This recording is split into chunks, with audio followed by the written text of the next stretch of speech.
You are not ready for the next phase of AI, and today we're going to spend a few minutes deep diving into OpenAI declaring code red, what that ultimately means for you as a user, what it means for the future of AI, and ultimately for people using AI tools, what could that look like potentially in the future. OpenAI, Sam Altman just came out declaring code red, and you'll understand kind of what that looks like as we go through this article.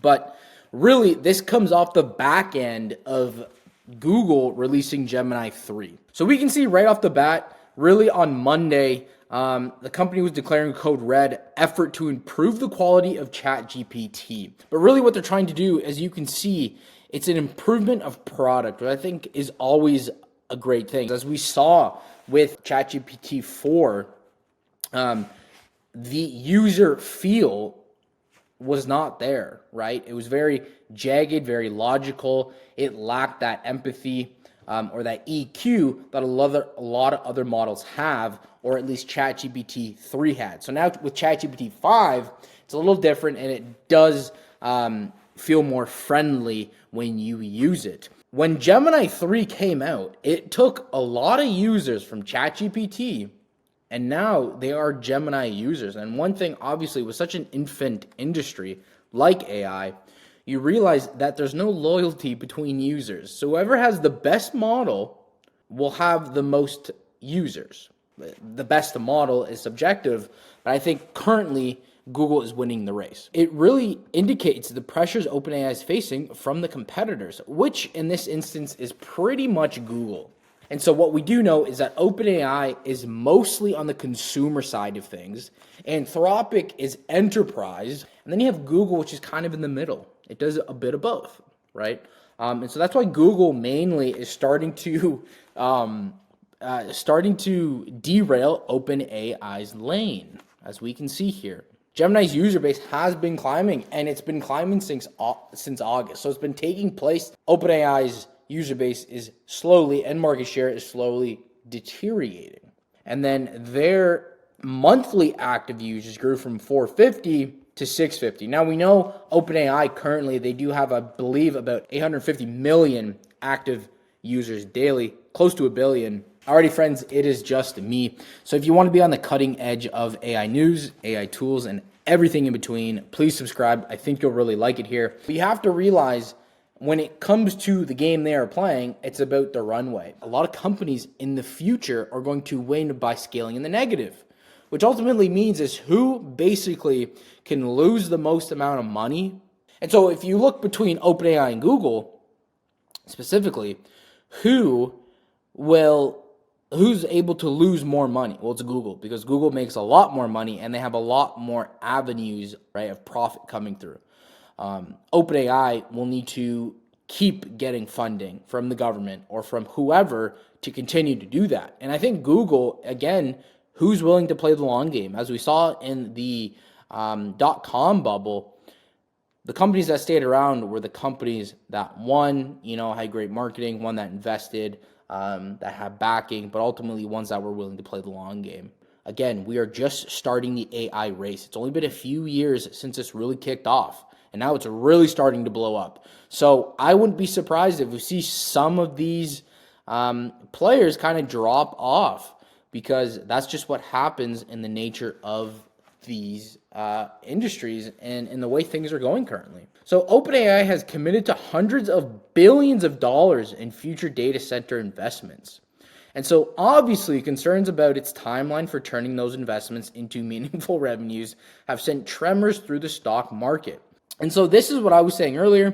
So they want to push back on initiatives such as advertising. Now, if you talk about a revenue stream, advertising is fantastic. And we know from Facebook, before they actually went the advertising route, Zuck was kind of timid to do it because he wanted the product to be so good, and he didn't really want to lean on the advertising side.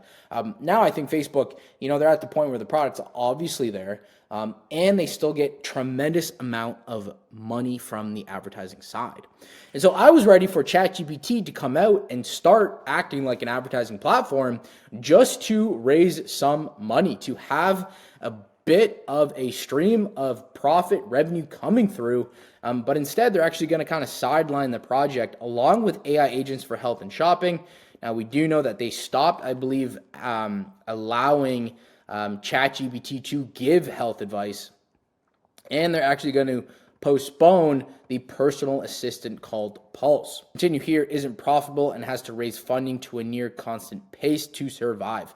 Again, if we look at the runway, OpenAI has a very small runway compared to Google. The company is also spending more aggressively than its main startup rival, Anthropic. Now, Anthropic obviously is a very small company as well. They're more on the enterprise side, like I mentioned before. OpenAI will need to grow its revenue to roughly $200 billion to turn a profit in 2030. Don't quote me, but I believe Altman has said that their runway is about $60 billion. They are growing. Again, they have a ton of active daily users, but a $200 billion is nothing to scoff at. It is quite the amount of money, especially when you are a young company. All right, so what does this mean for you if you're a ChatGPT user? Well, you actually might just be getting a new reasoning model released next week. All right, so that could be, again, a game changer, and they do say that it actually surpasses Google's latest Gemini model. And if you look, there was another interview, one of the head engineers at OpenAI, and they have a really good foundation with their pre-training. So they spent a lot of time pre-training their model and getting obviously the bandwidth and the infrastructure to be able to do that, what all this kind of looks like with potentially this new model. In an industry currently like this one, infant industry, there's a lot of obviously money being thrown into this industry. Things change and things change very quickly. And so you have to be very flexible in nature. Because as I said here, you might switch to Google, and then you'll switch back to OpenAI, and then you'll switch maybe to Anthropic. And so, again, this race is still very long. It has not ended by any means. This is going on for a very long time. And as a user, you have to be flexible. But I do think Google will end up potentially winning the race, and I do think OpenAI, depending on how much struggles they go through, they could severely pivot to something completely different, right? Just like the dot-com bubble, it looked a little different than when it was actually taking place. OpenAI could pivot to some other thing, right? And again, I will link 2 fantastic podcasts down below that basically question the narrative of LLMs, right? And again, I'm very interested to see if LLMs are still the thing we talk about. I don't think it will be in 5-10 years from now. I think LLMs are going to look tremendously different, and it could be just basically the small step, basically a stepping stone to what AI obviously is going to look like, which we kind of know with AGI and all this other stuff eventually coming in the future. Very, very good models that users like. So there's still that, right? We'll see if this model, competes with Gemini. But it's very interesting. And so if you're a user, like I said, if you're a user, you have to be very flexible in nature. You have to try all models, try everything anyone puts out just to see if it's good or not. But as you can slowly start seeing here, Google is really starting to engrave themselves into this industry and become a big player. Because their stuff is awesome, and their vertical integration is second to none. So play with all tools.